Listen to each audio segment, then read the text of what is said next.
Tyler Perry just dropped another Madea film on Netflix, and while the reviews are, let's say, mixed, there's one thing we can all agree on. Caribbean music mashup to place. KES, one of Soca's smoothest vocalists, landed a spot on the film's soundtrack, and Trimbagonians are rightfully proud. But as we celebrate the win, we also have to ask, at what cultural cost? Another Madea movie means another round of debates about cross-dressing in comedy, Black male representation, and what we choose to normalize in our culture. Let's get into it. Like, subscribe, and drop your honest thoughts in the comments. Caribbean pride. Yes, but also Caribbean awareness. Trinidad and Tobago. The local music of Trinidad and Tobago has yet again made history as soca singer. KES was included in the soundtrack for a newly released blockbuster movie on Netflix by acclaimed American director Tyler Perry.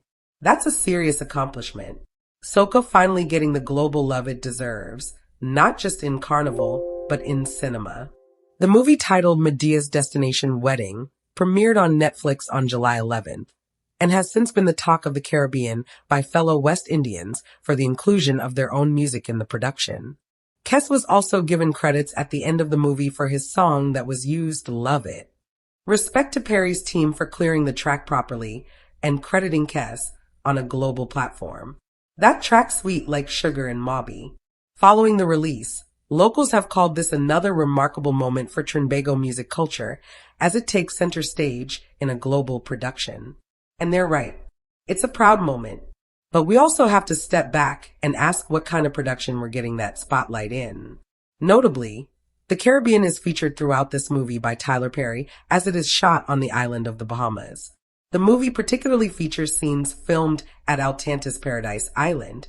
Finally, a Caribbean backdrop where we aren't just playing the help or the reggae stereotype. But even with all that tropical beauty, why the film's still getting dragged online? The casting director, Kavanagh Hall, owner of Rhythm and Motion, played a key role in casting more than 300 Bahamian actors and extras for the film. Hall shared that she initially received the casting opportunity via email and almost dismissed it, thinking it was spam.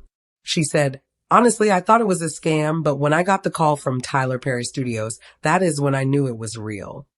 Imagine missing your shot with Tyler Perry because the email looked shady. This is a lesson to all of us. Check your junk folder. Your future might be in there.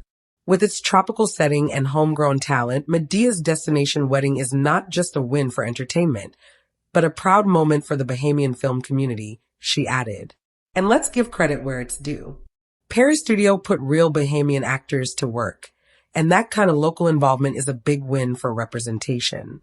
Furthermore, the movie was made in just 11 days, mostly at Tyler Perry Studio in Atlanta. Wait, 11 days? No wonder people online saying the editing looked like it was done with a potato. As the movie came out over the weekend, netizens flooded the social media with reviews with several talking about the bad editing in the movie and rating it less than 5 out of 10. Yikes. Let's get into those reviews. One of the users said, Madea Destination Wedding was so horrible, no shade. The casting was bad. The acting was bad. The storyline was trash. The plot was weak. Oh, plus we didn't even get our life quote from Madea that we normally get and rated it 1 out of 10. The people wanted their hallelujah and peace be still quotes. Instead, they get shaky camera angles and corny jokes. Madea wasn't Madeaing to me. I usually love Madea movies, but this one just didn't hit the mark for me. For a destination-style film, I expected more vibrant scenery and beach moments, especially with a setting like Atlantis. It didn't really showcase the resort in the best light for someone who's never been. The humor felt a bit flat, and Uncle Joe constantly dragging Brian got repetitive fast, said another user while rating it 5 out of 10. Imagine getting flown to Atlantis and somehow still making it look like a low-budget cruise ad. People were expecting sun, sand, and soca. Instead, they got stale jokes and poolside panic. Meanwhile, another user rated it 3 out of 10 and called the movie cute. Medea's Destination Wedding 0/10 TBH, said another user named Shataya Brazilian. Listen, cute is what you call a baby outfit, not a multi-million-dollar Netflix release.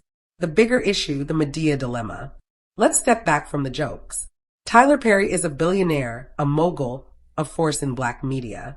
He's created opportunities for Black actors and stories that Hollywood wouldn't touch. But the one thing that continues to cause tension? Madea.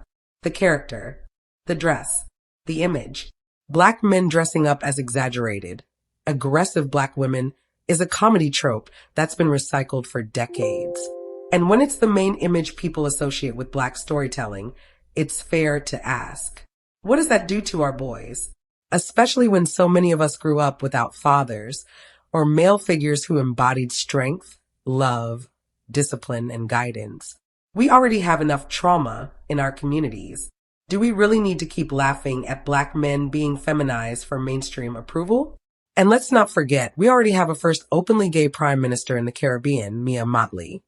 Drag content going mainstream, and more pressure to accept every gender-bending image as progress. But is it really progress when Black masculinity is constantly being softened, mocked, or erased? To be clear, Tyler Perry has done good. He's helped many. He's pushed Black media forward in ways most never could. But at what cost? We can celebrate KES while still questioning the narrative the film supports. Caribbean culture being global is one thing, but our values being diluted along the way, that's something else entirely. KES did his thing. The Bahamian cast showed up, and Soca made it to Netflix. But let's not pretend the Madea franchise isn't part of a deeper issue that still needs unpacking.